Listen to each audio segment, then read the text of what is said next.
자, 오늘은 제가 에스겔서 본문을 가지고 좀 설교를 하려고 합니다. 그 구약 성경을 보게 되면 그 참 땅이 많이 나옵니다. 창세기 처음부터 땅이 나오죠.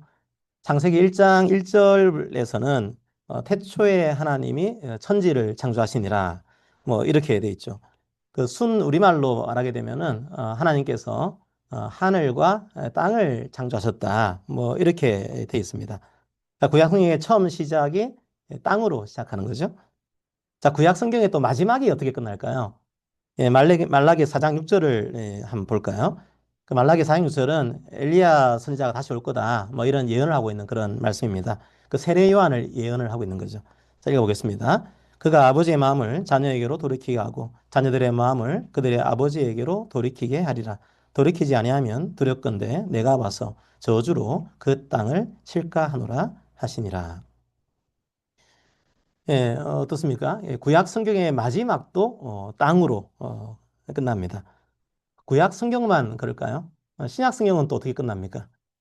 예, 요한계시록 21장 보시게 되면 신약 성경은 또 새 하늘과 새 땅으로 마무리됩니다. 그 창세기 1장도 하늘과 땅으로 시작하고 요한계시록 21장과 22장도 예, 새 하늘과 새 땅으로 마무리됩니다. 이 성경은요, 1500년에 걸쳐서 써졌습니다. 엄청나게 긴 기간이죠. 그런데 일관되게 땅을 얘기합니다. 성경의 시작도 땅이고 마지막도 땅인 거죠. 그러니까 성경은 온통 땅으로 가득 차 있습니다. 특히 구약은 땅이 전부라고 해도 과언이 아닙니다. 땅을 잃고 다시 땅을 차지하고 다시 땅을 잃고 하는 그런 역사가 구약 성경을 뒤엎고 있습니다. 그래서 어떤 분들은 구약을 부동산 신학이다 이렇게 우스갯소리로 말하기도 합니다. 그러다 보니까요 우리나라에서 이게 잘 통합니다. 우리나라는 특히 부동산 가격이 뭐 장난이 아니죠. 성실하게 일을 했는데 아파트 한 채 소유하기가 참 쉽지 않습니다. 부동산 투기도 팽배한 나라죠. 그런데 성경이 땅을 복으로 준다고 합니다. 얼마나 좋겠습니까? 예수 잘 믿으면 부자 되고 예수 잘 믿으면 땅을 주신다. 이런 말을 들으면 기분이 좋은 겁니다. 너무 삶이 힘드니까요. 뭐 당연히 땅이 있으면 생활이 안정됩니다. 우리는 피와 살이 있는 피조물입니다. 뭐 그건 동물도 마찬가지죠. 자, 그런 모든 피조물들은 자기가 머물 땅이 있을 때 마음이 편해집니다. 뭐 믿는 사람이나 믿지 않는 사람이나 마찬가지일 겁니다. 그건 사람이 가지는 당연한 감정이죠. 그 아무리 힘들어도 뭐 집에 들어가는 순간에 이게 마음이 편해지지 않습니까? 특히 우리나라 사람들은 그 감정이 더 강할 겁니다. 일제강점기 때 땅을 잃어본 경험이 있습니다. 땅에 대한 애착이 우리 민족의 DNA에 아마 녹아 있을 겁니다. 그런데 이제는 부동산이 너무 올라서 땅 한 평 구하기가 쉽지 않은 거죠. 갈망하지만 구하기가 쉽지 않은 겁니다. 그래서 예수 믿으면 부동산을 주신다. 이런 얘기를 하면 사람들이 좋아합니다. 그걸 통해서 위로를 받는 거죠. 그래서 저 같은 설교자들이 특히 주의해야 합니다. 예수 믿으면 부동산을 주신다. 그렇게 말하는 거죠. 땅이 없는 사람에게 희망을 주는 말입니다. 그런 말씀은 잠깐의 위로를 줄 수 있습니다. 하지만 부동산을 안 주시면 어떻게 될까요? 그런 신학은 결국은 사람을 실족시킵니다. 제대로 믿지 않았기 때문에 그런 거다. 제대로 헌금을 내지 않았기 때문에 그런 거다. 그렇게 사람들을 실족시키고 오히려 사람들을 말씀에서 멀어지게 합니다. 성경에서는 뭘 얘기하는 걸까요? 뭐 그런 땅을 주시겠다. 뭐 그런 걸 말씀하신 걸까요? 단순한 부동산을 말하는 걸까요? 아니요. 성경에서 말하는 땅은 그런 게 아닙니다. 왜 성경은 땅을 얘기하는 걸까요? 왜 에스겔서 오늘 본문에서도 땅을 말하는 걸까요? 성도 여러분, 땅을 히브리어로 에레츠라고 합니다. 어디에 이 말이 등장한다고 했습니까? 예, 창세기 1장 1절입니다. 하나님이 창조하신 곳이 바로 땅입니다. 그리고 그 땅에서 살아갈 피조물들을 지으신 겁니다. 바로 그 땅에서 살아갈 사람들을 지으신 겁니다. 성경에서 말하는 땅은 단순한 공간을 말하는 게 아닙니다. 나에게 생명을 주신 하나님을 기억하는 곳, 바로 그게 땅입니다. 생명을 주신 하나님을 기억하는 겁니다. 그래서 그 생명을 누리면서 살아가는 겁니다. 자기 자신과 하나님과의 관계를 생각하는 곳, 바로 그게 성경의 땅인 거죠. 자, 그런데 땅은 단순하게 자기 자신만 사랑하는 곳이 아닙니다. 성경 속에서 땅은 항상 관계를 말합니다. 그 땅에 누가 있습니까? 다른 피조물들이 있습니다. 하나님께서 주신 피조물들을 보호하라는 겁니다. 그 땅 위에 또 누가 있습니까? 다른 사람들이 있습니다. 하나님의 형상으로 만드신 다른 사람들과 그 땅 위에서 아름답게 교제하라는 겁니다. 그 땅에서 이웃을 사랑하면서 살아가라는 겁니다. 바로 그게 창세기에서 말하는 땅입니다. 땅은 관계를 기억하게 하는 장소인 거죠. 하나님께 주신 생명을 누리는 장소입니다. 다른 비조 세계를 즐거워하는 장소입니다. 우리의 이웃들과 교제를 나누는 장소입니다. 많은 사람들이 오해하는 것 중에 하나가 있습니다. 그리스도인이 되면 좀 금욕적인 생활을 해야 한다는 겁니다. 좀 힘들게 살아야 한다는 거죠. 외롭게 살아야 한다는 겁니다. 과연 그렇습니까? 과연 그게 최초의 땅이 가진 모습일까요? 아닙니다. 그건 오해입니다. 하나님께서 우리에게 주신 땅은 어떤 공간입니까? 자기의 생명이 살아 숨쉬는 공간입니다. 아담과 하와가 웃고 떠들면서 수다를 떠는 공간입니다. 그냥 일어나서 일하고 저녁에 돌아와서 잠을 자는 그런 일상의 공간입니다. 가끔씩은 뭐 강아지도 오고 고양이도 오고 하면서 함께 장난을 치는 그런 공간입니다. 배가 고프면 하나님께서 주신 채소와 과일을 먹고 함께 즐거워하는 그런 공간입니다. 땅이 뭡니까? 최초의 땅은 모든 관계가 살아있는 공간입니다. 풍성한 생명이 살아 숨쉬는 곳입니다. 회색빛 공간이 아닙니다. 모든 것들이 찬란하게 빛나는 곳입니다. 고독하고 외롭게 있는 곳이 아닙니다. 함께 웃으며 나누는 공간입니다. 바로 그게 우리에게 주신 땅입니다. 우울하고 음습한 곳이 아니죠. 자, 그런데 그 멋진 땅에 죄가 들어왔습니다. 사람이 자기를 하나님처럼 생각하게 된 겁니다. 어떻게 될까요? 그 땅 위에서 누리던 모든 관계가 깨어집니다.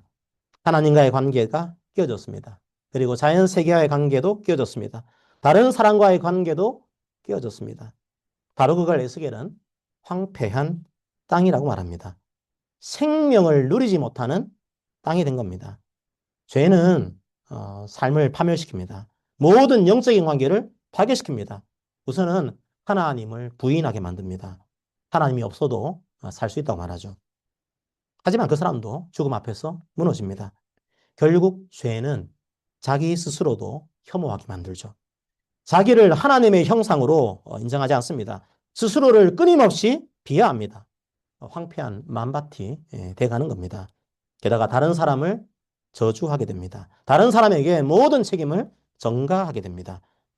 자연세계의 모든 것들도 자기 마음에 안 들면 뽑아버리고 파괴해버립니다. 뭐 멀리 갈 것도 없습니다. 현대사회를 보십시오. 얼마나 기술이 발전했습니까? 얼마나 소통을 많이 합니까? 하지만 어떤 시대보다 외로운 시대입니다. 그 얼마나 외로우면 다른 각 나라에서요, 외로운 부서를 만들 정도입니다. 그리고 저주하고 혐오하는 사람들이 전 세계에 얼마나 많아졌습니까? 헤이트 스피치를 하면서도 그게 죄인지도 모릅니다.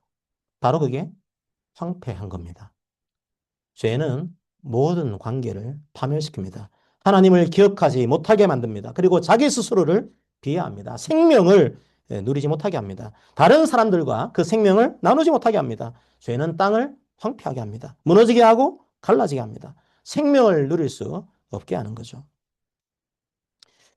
고대 이스라엘이 해야 될 사명이 뭐였을까요? 그 땅에서 생명을 보여주는 것이었습니다. 자신이 얼마나 존귀한 존재인지 드러내는 거였습니다. 그 땅에서 이웃을 섬기는 거였습니다. 자연세계를 돌보는 거였습니다. 그래서 얼마나 하나님이 좋은 분인지 드러내는 거였습니다. 바로 그게 이스라엘의 사명이었습니다. 하지만 이스라엘도 실패했습니다. 안식일을 지키고 금식을 했지만 종교 활동으로 했을 뿐입니다. 11조를 냈지만 타인을 착취하면서 낸 재물이었습니다. 땅을 회복해야 할 이스라엘도 결국 실패했습니다. 그리고 바벨론으로 끌려갔습니다. 그리고 예루살렘은 황무지가 되었습니다. 바로 그게 구약의 이스라엘의 상황이었습니다. 바로 그게 죄의 사슬에 매여 있는 사람들의 상황이었습니다. 회복할 수 없는 상황이었습니다. 말 그대로 황폐한 땅이 되어버렸습니다. 뭔가 남아있어야 시도라도 할 텐데 아무것도 없습니다. 황무지가 되어버렸습니다. 게다가 그냥 비어 있는 것도 아닙니다. 이제 그 땅에 잡초가 자라기 시작합니다. 가시덤불과 엉겅퀴가 자라기 시작합니다. 죄의 열매들이 주렁주렁 맺혀 있는 겁니다. 이 땅이 이제 끝난 것처럼 보입니다. 하지만 아닙니다. 끝나지 않았습니다. 에스겔 36장 33절을 다시 봅시다. 주 여호와께서 이같이 말씀하셨느니라. 내가 너희를 모든 죄악에서 정결하게 하는 날에 성읍들에 사람들이 거주하게 하며 황폐한 것이 건축되게 할 것인즉. 도저히 희망이 없다고 말할 때 하나님께서 에스겔을 통해서 말씀하십니다. 뭐라고 말씀하시죠? 주 여호와께서 이같이 말씀하셨느니라.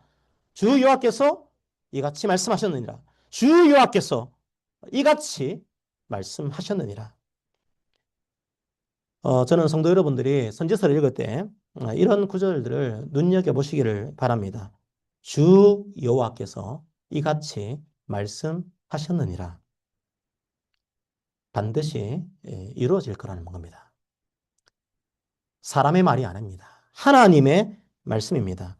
반드시 이루어질 그 말씀을 들으라는 겁니다. 그 믿음으로 들으라는 겁니다.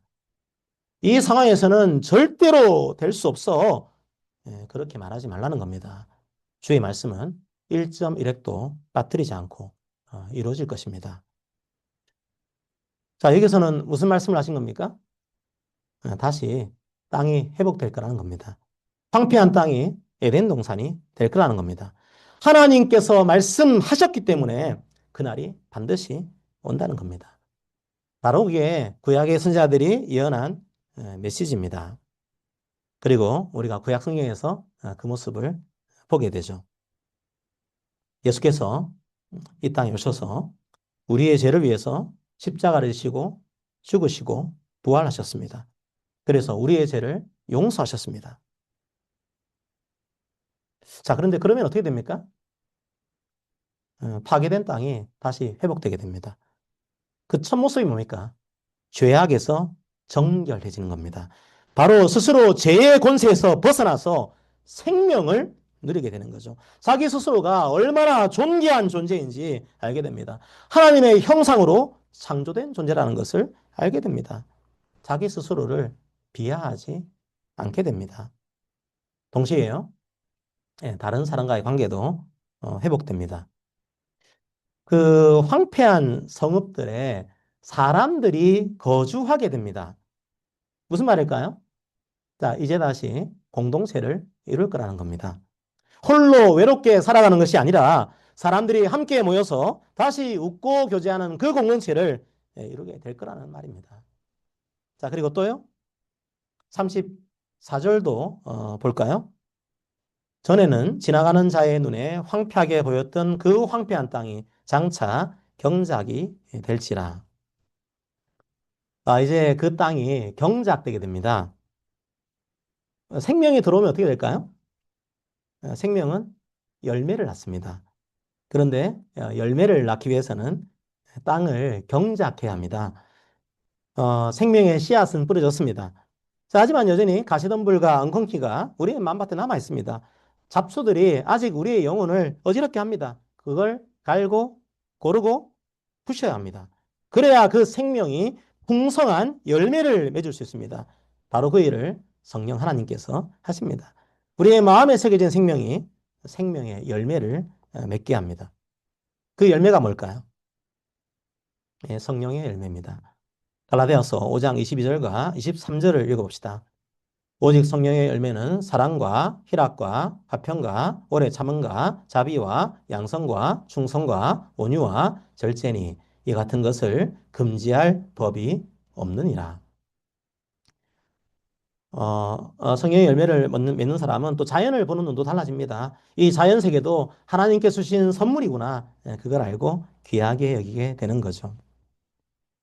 주의 십자가를 믿는 자들에게는 이런 일들이 일어납니다. 죄악에서 정결하게 되어서 생명을 누리게 됩니다. 그 십자가를 믿는 자들이 함께 모여서 생명의 교제를 나누게 됩니다. 그리고 그 속에서 아름다운 열매를 맺게 됩니다. 황폐했던 땅이 생명을 낳고 열매를 맺는 땅이 된 겁니다.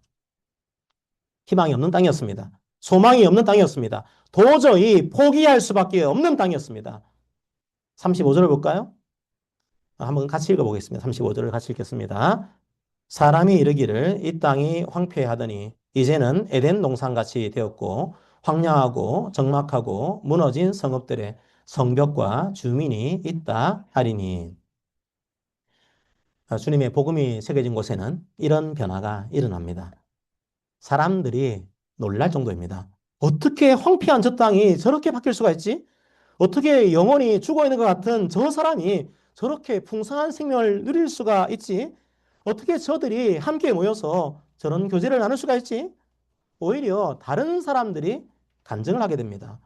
바로 그게 복음의 능력입니다. 죄는 파멸하고 죽이고 무너뜨립니다. 하지만 예수의 복음은 살리고 세우고 건축합니다. 그리고 그 속에서 풍성한 교제를 누리게 합니다. 저는 오래전에 돌아가신 아버지의 모습 속에서 이런 변화를 봤습니다. 아버지의 영혼에 생명의 복음이 들어갔습니다. 어떻게 되었을까요? 예, 이 땅의 마지막쯤에 육신은 힘겨워하셨지만 영혼은 살아있었고 그 말씀 속에는 힘이 있었습니다. 때가 돼서 하나님께서 부르신 것이니 염려하지 마라. 단지 잠깐이지만 얼굴을 볼 수 없다는 것이 아쉽다. 이런 말씀을 하셨습니다. 예수를 믿기 전에는 그 마음이 황폐했지만 예수를 믿은 후에는 그 마음이 에덴 동산, 예, 기쁨의 동산이 되어 있었던 겁니다. 황폐한 땅이 에덴 동산이 된 겁니다. 그런데 우리가 그 땅을 다시 회복시킨 겁니까? 우리의 힘과 우리의 노력으로요? 아니요. 예, 그러면 다시 무너질 겁니다. 36절을 봅시다. 너희 사방에 남은 이방 사람이 나 여호와가 무너진 곳을 건축하며 황폐한 자리에 심을 줄을 알리라. 나 여호와가 말하였으니 이루리라. 누가 이 황폐한 땅에 다시 생명을 심으신 겁니까? 하나님께서 직접 하신 일입니다. 이 땅에 오셔서 십자가로 직접 황폐함을 경험하셨습니다. 그리고 그 십자가의 자리에서 생명을 심으셨습니다. 이제 그 생명은 끊어지지 않습니다. 나 여호와가 말하였으니 이루리라. 그 말씀대로 이루셨고 영원까지 이루실 것입니다. 자, 그러면 우리는 어떻게 해야 될까요? 37절을 봅시다. 주 여호와께서 이같이 말씀하셨느니라. 그래도 이스라엘 족속이 이같이 자기들에게 이루어 주기를 내게 구하여야 할지라. 내가 그들의 수요를 양떼같이 많아지게 하되. 그리스도의 삶에는 신비가 있습니다. 주님께서 황폐한 땅을 다시 세우겠다 말씀하셨습니다. 그러므로 그 일은 반드시 이루어질 것입니다. 그리고 이미 십자가로 그 일을 이루셨습니다. 하지만 오늘도 주님은 우리가 기도하기 원하십니다. 왜죠? 이 놀라운 구원 역사와 생명 역사를 우리가 누리기 원하시는 겁니다. 그 통로가 바로 기도입니다. 기도를 통해서 그 생명의 능력을 경험하게 됩니다. 성도 여러분, 오늘은 개신교에서 종교개혁주일로 지키고 있는 주일입니다. 오직 성경으로 돌아가서 오직 은혜로 구원받았음을 고백하는 주일입니다. 그리고 그 생명을 함께 나누는 주일입니다. 우리는 이 생명을 이미 가지고 있는 자들입니다. 자, 하지만 여전히 우리 마음밭에는 과거에 심겨진 가시덤불이 남아 있습니다. 여전히 엉겅퀴가 뒤섞여 있습니다. 그 가시덤불이 우리의 생명을 빼앗을 수는 없지만 풍성함을 누리지 못하게 할 수는 있습니다. 여러분의 가시덤불은 뭡니까? 여러분의 엉겅퀴는 뭡니까? 여러분이 누려야 할 생명의 풍성함을 방해하는 것들이 뭡니까? 이미 주의 십자가로 우리는 생명으로 옮겨졌습니다. 그러므로 아무 능력도 없는 가시덤불 때문에 좌절하지 맙시다. 우리의 생명을 앗아갈 수 없는 엉겅퀴 때문에 포기하지 맙시다. 성령의 열매로 가시덤불과 엉겅퀴를 제거하기를 축복합니다. 오늘도 말씀과 기도로 하나님께 간구합시다. 주님께서 십자가 은혜로 주신 생명 더욱 풍성하게 누리게 해주세요. 그리고 다른 이들과 나누게 해주세요. 이제는 황폐한 땅이 아니라 에덴 동산이 되게 하셨습니다. 그 속에서 생명의 교제가 이루어지기를 원합니다. 이렇게 간구합시다. 이번 한 주간도 이런 기도로 우리의 삶을 채우시기를 주님의 이름으로 축복합니다. 아멘. 함께 오늘 말씀을 기억하면서 우리 찬양할까요?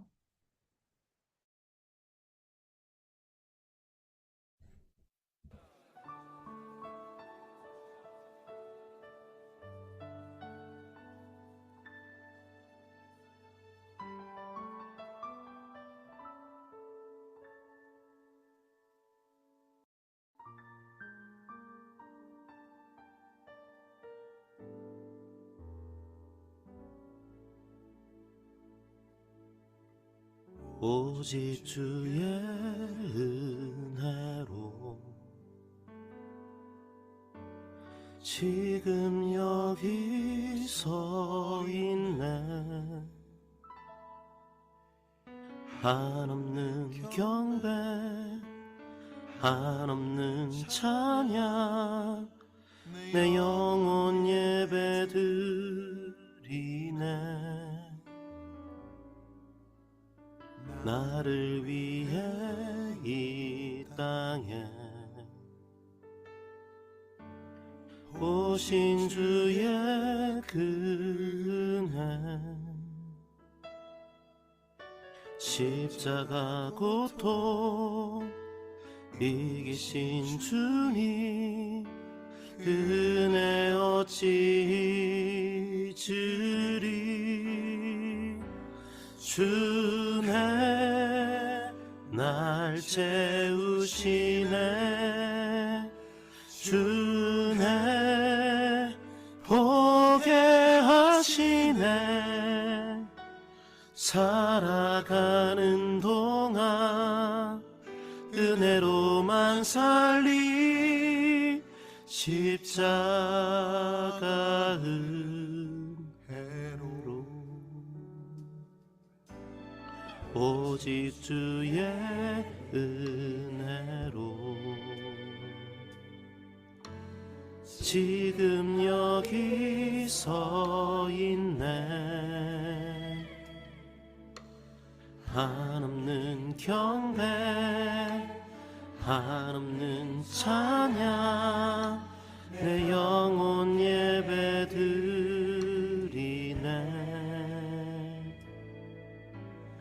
나를 위해 이 땅에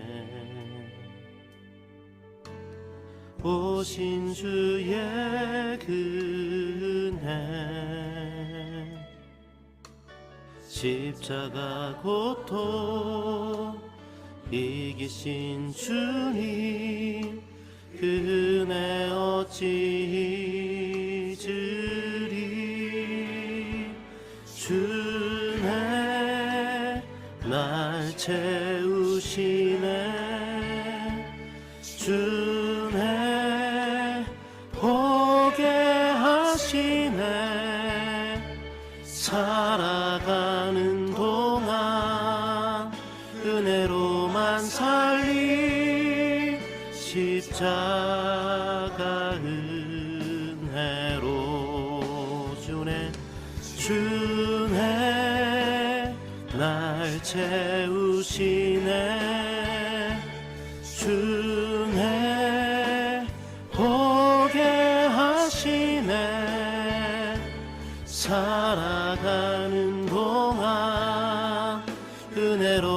그네로만 살리 십자가 은혜로 주네 날 채우시네 주네 보게 하시네 살아가는 동안 은혜로만 살리 십자가 은혜로 살아가는 동안 은혜로만 살리 십자가 은혜로 십자가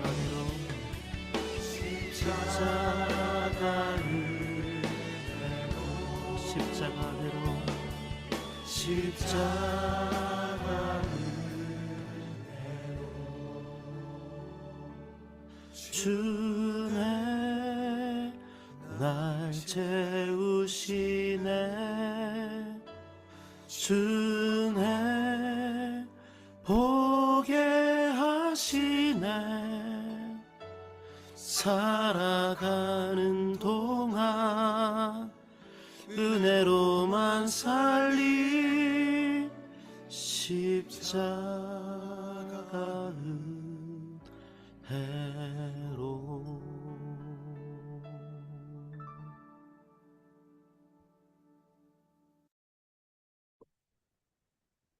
우리 함께 우리 눈을 감고 말씀을 기억하면서 우리 함께 기도하기로 합니다.